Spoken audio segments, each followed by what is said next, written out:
Sanibonani khala maphupho mawukuthi umusha la ekhaya besicela nje ukuthi subscribe ukuze-ke njalo masifaka la ku-YouTube channel yethu ungaphuthelwa noma ngabe nini. Uma ukuthi-ke le video uyibuka ku-TikTok besicela ukuthi uphuthume bakithi useshe lapha ku-TikTok ufike usifollowe.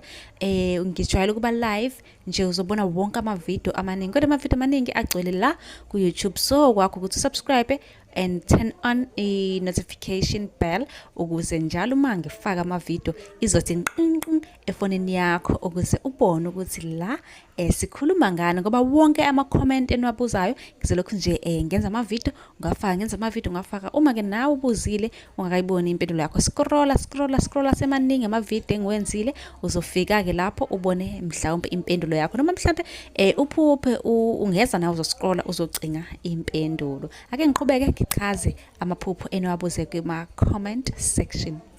Phupho athinta umsamo wakho. Ngiyathemba ukuthi usilalele lapha ey'nkundleni zokuxhumana ukuze noma ngabe nini-ke masifaka ividiyo yethu isheshe ifinyelele-ke lapho efonini yakho ubone njenge-notification kusho wakho ukuthi usilandele usubscribe kuyo yonke indawo. Ake sikhulume-ke ngokuphupha izinto ey'thinta umsamo wakho. Ngihlanganisile nje konke la okubuzwe kuma-comment ngase ngasho ukuthi-ke lokhu kubika umsamo noma kuthinta umsamo wakho.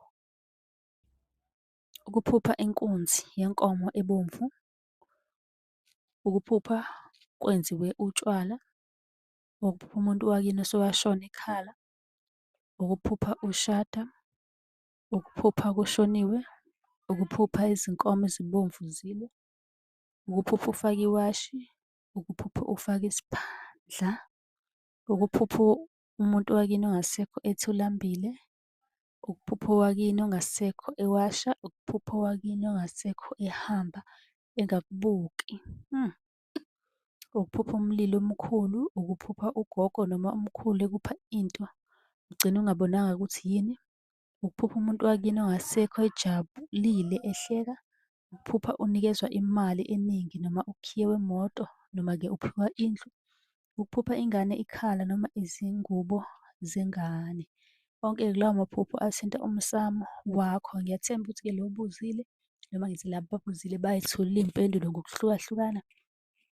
Kanti-ke bengicela ukuthi-ke nihambe niyosibheka lapha ey'nkundleni zokuxhumana ku-TikTok and Facebook sichaza amaphupho ukuze-ke ningaphuthelwa noma ngabe nini-ke sesifaka i-notification izongena efonini yakho. Kanti-ke uyakwazi ukusibhalela lapha ku-inbox ucele inombolo ka-WhatsApp ozosibuza kuyona-ke njalo ekuseni uma-ke khona umbuzo ovuke noma isibonakaliso ovuke naso.